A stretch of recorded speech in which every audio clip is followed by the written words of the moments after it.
everybody, welcome to the Shot Clock podcast with me, your host Jago. This week's episode is with a former Limerick Lions, Tralee Tiger and Shamrock Rovers hoops player, one of my closest friends, somebody who we spent many nights with in the Cuckoo's Nest in Tallaght. It's all the way from Australia. It's Luke O'Hay.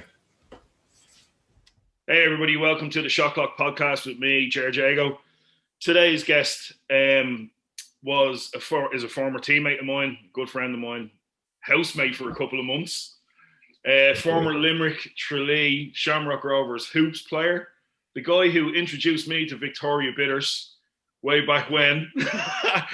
I'm on the coffee because of our time difference. Joining me all the way from Oz, Mr. Luke O'Hay. Welcome to the podcast. Mate, thanks for having me on. Appreciate it. It's good to see you again. Good to see you again. So first question I kind of start off with everybody is, how's lockdown been treating you? How's this COVID thing been? We've been very lucky in Australia. So we had the initial lockdown. I moved out of Victoria to New South Wales. Victoria had another 3-month lockdown, which I skipped. So we've basically only done the 8 weeks. And I've been doing jiu-jitsu and stuff since July last year, so I definitely haven't felt the effects that you guys have had. I've been in an island, on an island the other side of the world, sort of a pretty big advantage with this. We did a hotel quarantine, and we've been very fortunate. But pretty much, it's all open at the moment. Well, to be in Australia. That's all I'm going to say. To be in Australia. Yeah. So I think our barbers aren't even open. Hence the great throw. Mate, you got to get the clippers out. But yeah, I definitely, people in lockdown, I don't like to mention how good it is here at the moment. Oh no, you can throw that flex. Absolutely. Yeah. The Australian government got it right. Yeah. I think we got lucky. So, as I said, you started with your Super League career with Limerick, moved to Tralee, and then on to Shamrock Rovers hoops. But let's take it back to a young Luke O'Hay in Australia. Who, what, or why inspired you to pick up a basketball for the first time? It was my mum. I think she played like midweek ladies comp, and she kind of dragged me down when I was around about 11 or 12. So. Yeah. It was my mum who was playing, and she dragged me down, and then I kind of just played for the sake of playing. And then, as I grew into the teens, I sort of just became obsessed with it, and sort of really, was just out shooting hoops in the backyard every night, and just took it from there. But originally, I think it was just my mum that originally took me down. But I took it from there and got my brother and younger sister into it, and took it from there and took it over to Ireland and then back again. So, yeah. I love the way you just throw, my little sister. So for people who don't know, Luke's little sister is Australian captain, was Australian captain?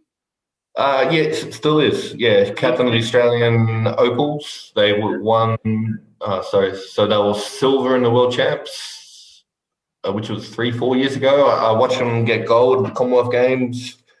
Played in the NBA, the WNBA for 5-6 years, and she's had a great career. So I always kind of claim that I kind of always claim that I taught her when she was young. So we were out in the backyard, and I was sort of teaching her a few things.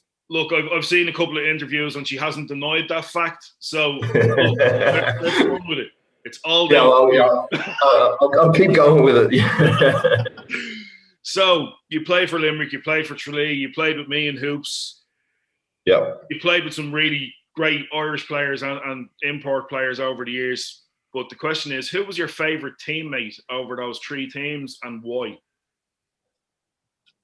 My favourite teammate? Yes. Well, man, is it a suck if I say you? I lived with you. I didn't live with anyone else. You don't have to give me any props at all. Just be honest. No. Look, I mean, for me, living in Ireland, it was important to have people outside of basketball. And I met you, and you introduced me to the Tallaght community at the Cuckoo's Nest and the people around.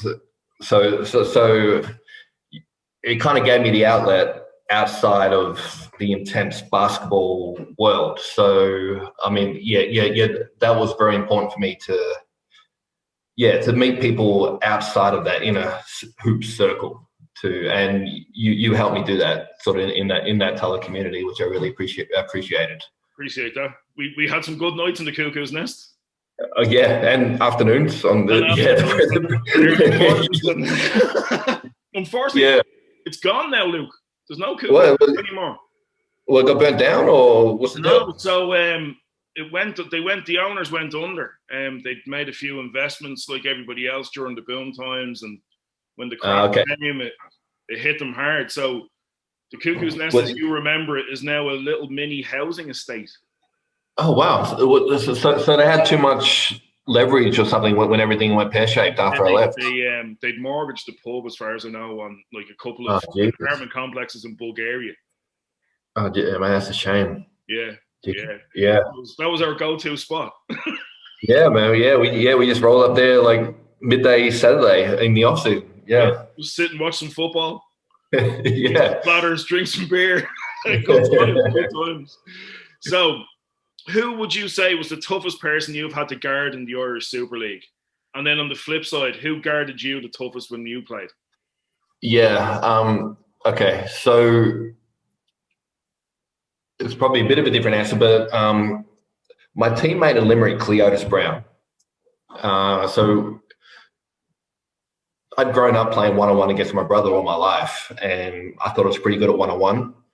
He came from Israel, like he was a legit player, and he beat me one-on-one 11 zip, 11-1. And I was like, oh geez, this is a whole different world. So yeah, he was just the strength of athleticism, the whole deal. So he taught me a lot. But as far as like game to game, probably Pete Madsden was tough, man. Like he was a wing, strong, could defend. He was legit. You'd have to roll up to that shitty gym over where they played, and it was just it wasn't fun. I'd probably put Pete Madsden there as like someone you're not looking forward to going against. You'd have to roll up on a cold Saturday night and on the north side of Dublin. Yeah, so I'd probably go with him. Pete's a good player, all right. Absolutely. So, are you superstitious? Have you any pre-game routines or any superstitions that you carry on when you're playing? Yeah, I mean, I haven't played in a while, but I used to like pre-game nap. Yeah, so pre-game nap. When it was kind of funny, when would have the long bus trips, which Tralee would stop at the petrol station, and I'd grab a Lucozade and a Boost bar and a bunch of sugar. I think John Tien was worried that I'd get diabetes at some stage. So so it would be a matter. So definitely the pregame nap if I could, and then almost just filling up on sugar on the way to the game would be the other one. Not great advice for younger players, by the way. Don't load up on sugar pre-game. I wouldn't recommend it, but I have the coffee in the morning these days, so it just is carried on. So, what were your favorite shoes to wear when you were playing? If you could pick up a phone now, ring whatever company, and say to them, "I want a Luke O'Hay limited edition, whatever shoe it is," what are we wearing for the rest of your career? Easy one. So my first year in Limerick, so Steve Nash, he wore these Nike Air Jet Flights. You should look them up. Basically, they were just so light. They had a piece of Velcro you strap up over the top, almost like tennis shoes. I just love those things. So Nike Air Jet Flights for sure. Excellent. Right, so of all your teammates and everybody you played with or against in the Irish Super League, it's you and 4 others going to the gym for a pickup game. Winner stays on. Who are you taking to the gym? Yeah, have we got a 2 import limit, and I'm the only Bosman? Is that how it's going to work? Absolutely, it's a no limit. Oh hey. Okay. All right. I'll take Roy Smallwood as like the 4-5. I'll take Kieran. Yeah, I'll take Starry Boy. I've got Kieran. I'll take Colin O'Reilly as well. 3-4. I probably need a center. Actually, I'll put Roy down as the center. We'll push Star to the 4, Colin to the 3, me to the 2. I need a point guard. I'll take Chris Craig as the point guard. What's your point? Nice. It's a solid 5. Yeah, unfortunately, yeah. There's definitely a lot of good players that missed out, but I think that's pretty good. Yeah, I think that's a pretty good combo. So what we're going to do when all the episodes release, what we're going to do is we're going to have a bracket for our fans to vote on to see who the Shotclock podcast champions are. So it's interesting to see what 5 is going to be voted the winners of our little you to the gym question. Yeah. Well, I took myself there, right, as the 2. Yeah. So I think that's 1 vote for me. So it'll be at least 1 vote. It's not left hand, Lou. Coming off that, like, what was our play? Remember the play we used to run, our one play. So high-low action between me and Big Ben. Yeah. Even though Boyle would come off my screens, it was so. I became a fanboy like midway through our season. We went like, was it 8-0 at the start? And I remember just sitting there and you'd come off that with that left hand, and I'd just stop and look. And I'd just be watching, going, "Oh, look, this is just poetry." And then I could just hear Kevin screaming at me, "Jago, go rebound!" Like, oh yeah. Actually, I'm playing the game. I'm not watching this guy. Look, we had me. Yeah. We had myself. Like, we had snipers on that team, right? We had me and Ian. Like, I think Joey could shoot. Lenny Mack could shoot. Yeah. I just, I didn't get along that well with Ben at the time, right? Like, I think we came to blows in the locker room and stuff. In the community centre, Friday afternoon, about 3:00 at the coffee shop end. I don't remember this at all, but I remember somebody's gold chain got ripped off, and I remember my brother Craig saying to me, "Step back, just let them go." Yeah. So. Yeah, it was just it's tough those seasons when you lose early in the cup, right? Yeah. I think we lost first. We lost like to UC, like we lost to Pat Price UCC first round, and then it becomes pretty hard to sort of keep pushing along, right? Because you're not on TV. Because it was very different that year in Chile when we won the cup. Like you come back, you're a hero. The rest of the season's very easy, but we bailed out in round 1. It was like, right, that's it, season's over. Yeah, so you start thinking they're going to send us and the Americans home and just run the Irish for the rest of the season. Yeah, so, what's going to happen? Yeah. So Pride kept us all there. Yeah. Yeah, it was good that you kept us all around because like we were paying Kev as well, and we had everyone in the house there. So yeah, Super Bowl party was good fun back in my crib. Yeah, that was another late night. Exactly. So we're going to shift gears a tiny bit now. Okay. I love your music. There was some trips to Electric Picnic and various you remember that time in Ireland. Actually, Joey Hastrup was talking about it when I recorded his episode about your musical taste. So, top 5 musical acts of all time. Who is on Luke O'Hay's playlist? Jesus, man. I definitely should have read this question. I should have prepared for it. Okay. Top 5. Jesus. Okay, we'll go Biggie, right? Okay. Yeah, and oh my God. Have I got time to check my Spotify playlist, or do I have to? Jesus, man, you put me on the spot. Top 5 music. It's half the fun. It's half the fun is putting you on the spot. Yeah. Jesus. Can we do? Okay. We'll go Jay-Z, right? Okay. We'll go The Weeknd. Okay. Now I need some dance stuff because all right, so I'm gonna go with Australian a dance act called Fisher.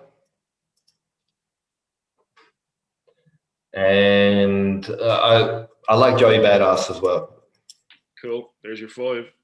Yeah, I got 5. I got there eventually, mate. I'm sorry for keeping the podcast delayed. It's going to be. So staying with music. Oh Jesus, man! I've only been listening to podcasts lately. So you're the DJ. We're warming up. What are the last 3 songs we listen to before we go to the bench? Oh Jesus! Okay. The last 3 songs. Okay. Oh man, you're putting the pressure on me here, Joe.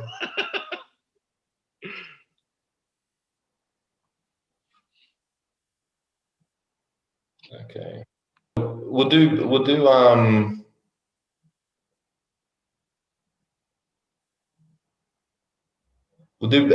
Building Steam with a Grain of Salt by DJ Shadow. You can add that to your list. We'll do Fortunate Son by Creedence Clearwater Revival. And then we'll do Protect Your Neck by Wu-Tang. An interesting 3 songs. Yeah. We mixed it up a little bit. So you played for a good few years at this stage. We won't mention ages or how long we're playing basketball or how long it's been since we chatted. But 16-year-old Luke O'Hay is sitting down in front of you right now. What advice would you give him? So 16-year-old me. Okay, so at that time I was out in the backyard practicing a lot, but it wasn't focused practice. Like I was just out there shooting shots. I wasn't counting my makes I didn't have a lot of focus around what I was trying to achieve. So it would be probably have more directional focus on your practice time. So try to get outcomes out of what you're trying to achieve. It would be also to put as much time into like strength and athleticism as you do your skills. Because you can work on your shooting and ball handling all day, but if you're stuck in the mud and slow, like you're not gonna get to a high level. So it would be like you do your body weight exercises, like your jump squats and your fitness, like your running, and just keep balance. So it can't all be about basketball. So you need to put your time into study and school and reading and living a balanced life while trying to get better at what you love. Great advice. Absolutely great advice. So we've reached the second last question, which is incredible. Oh, wow. Kind of makes me a little bit sad, but we need to jump on another call soon. Rather, we get Rob Keane. We get the crew back, the Cuckoo's Nest crew back together for a Zoom call. If we don't record it, I can give you all the real shit. So we won't record that one. That's one just for us. So, dead or alive, 5 dinner guests you'd invite to your house for dinner. They can be friends, family, or famous. 5 people to sit down with and break bread. All right. I'd invite my grandpa. He kicked this whole thing off of me heading back to Ireland. He was born in Cork, and I got the passport through him. So, I was always very close to him. Let me see. My grandpa, dead or alive? Yep. Okay. My grandpa. Let's go. I mean, if we put Muhammad Ali in there, it's going to be an entertaining night, right? Absolutely. Yeah.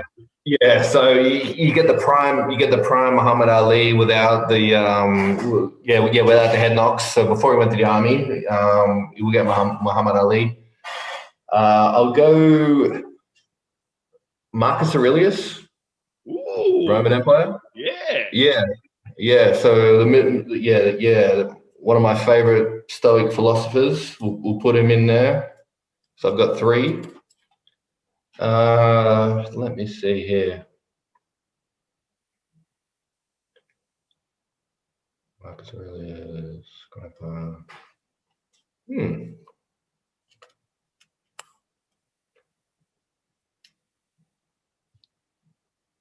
1, 2, 3. I don't want to give you cheesy answers, right, mate? So I'm trying to think here. Just give me the cheese. Give me the cheese. You can never. Yeah. So you can take the cheese. Okay.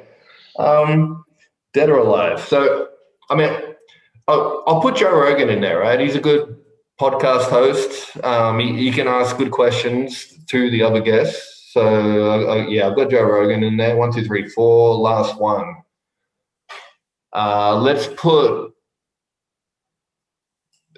Let's add Steve O to this mix. The drunk high Steve O. He can just mess everything up, right? So tell me, how's your grandpa reacting to Steve? I'm pretty sure they'll get on. So, but I'm not sure how Marcus Aurelius will handle him. So, but yeah. That's one of the most interesting dinner tables that we've had on the podcast so far. Okay, cool. I'm glad. So the next, just following on from that, are we cooking? Are we ordering in? And what are we having? Tonight, I'm not sure. I was told that Holly was bringing something back tonight, so I've got no idea. So for this dinner, now we just get some steaks, right? You can't beat a good steak. Yeah. We'll have some steaks. I'll cook. I've got to bring something to the table, so yeah, I'll cook up a few steaks. Nice one. Yeah. Right, so last question, but just before we do the last question, Luke, it's been a pleasure to talk to you again after all these years. Yeah, man. Great memories. Like I still like every day, at least once you come into my head. You know, right. whether it's talking to Craig about things, your name has come up a couple of times over the last couple of weeks while I've been recording these podcasts. We had some good times together. It's a shame it was cut short.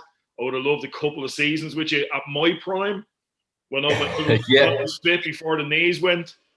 I was going to tell the story about you rocked up early pre-season. You look like a Dominican rapper, like you were like a mix between Fat Joe and Big Pun, and then like 2 months later you dropped all this weight and you were coming down the key and you were dunking on people. It was one of the most incredible transformations I've seen.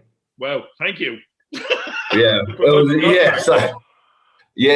was incredible. Like you must have dropped like over 50 pounds to start the season. I'm pretty sure. So. It was just I do strange things like that. Yeah. During this current lockdown, I've lost like 22 kilos, and I'm like, are you not supposed to like comforty? Like I went vegan for 3 months. Oh, yeah. So I've seen the walks you've been doing. So yeah, mate. Well, you definitely are looking fit. So yeah, it's good to see. Excellent, Luke. Look, there's always a bed in my house. If you ever get back over here. I'm sure Rob Keane will vouch for me as well. We need you back over in Ireland for at least one Masters tournament. Well, I appreciate the rents are expensive there in Dublin these days, right? Oh yeah. Yeah. So I'll definitely have to take you off on that offer if I come back. So. There's always space here for you, buddy. So last question: who would you like to see on the podcast? Kieran. Star? Yeah, Star. Yeah. I'm not sure if you ever interacted with him, but yeah, he's still a good friend of mine. He's a great He's good in the media. Like he's just an awesome character. So yeah, I think some of these questions that you're putting that down, he'd eat them up. So yeah, if you get Star on, hopefully I can help. So I'll drop him a note. Beautiful, thank you, Luke. As I said, I appreciate your time. This has been far too hard for me. We need to get on the proper Zoom. If you can't get Star, get Roscoe. So I think Roscoe would have good stories as well. Yeah, I'm going to reach out to Roscoe actually today and see can I get him on. Yeah. Appreciate your time. You enjoy your beer. Cool, mate. Enjoy your tea or your coffee. I'll talk to you soon. Cool, mate. It was great chatting to you. So that was the Luke O'Hay episode. I really enjoyed my time playing with Luke. Like I said in the podcast, I wish we could have played together for longer and when I was a little bit fitter and my knees weren't aching as much. It's always nice when you're described as a Dominican rapper. I don't even know what to say to that. Look, head on over to our Instagram page to vote on the Winner Stays On competition. Again, head over to Spotify for the Shot Clock Podcast warm-ups, where you can get all the guests' warm-up songs on a playlist. And until Thursday's episode, now that we're going 2 a week, this is Jago saying, I'll see you on the court soon.